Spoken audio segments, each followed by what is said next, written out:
ময়মনসিংহ ফুলপুর উপজেলা মাইজপাড়া নামক এক গ্রামে আপন চাচা নিজের বাস্তির বাড়িতে রাত্র ৩টা বাজে এসেছিলেন চুরি করতে। ৫০,০০০ টাকা নিয়ে গেছেন এর সঙ্গে।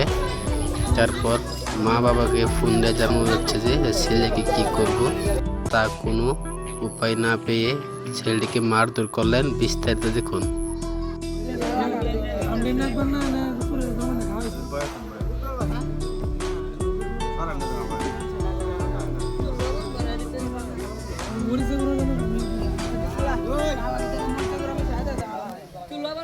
তোমরা ভাই এমন কেন করছো? সেও তো একটা মানুষ, তাই না?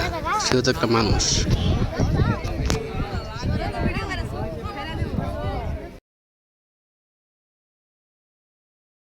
এই কে আছো? এর অভিভাবক কোথায়? এর পরিবার কেউ আইছে না এখনো? জলদি করে খবর দেও। আর যার কথা চুরি হয়েছে ওরা খবর দেও এক্ষুনি। ওর ডাকানো ওর মুখ থেকে শুনবো।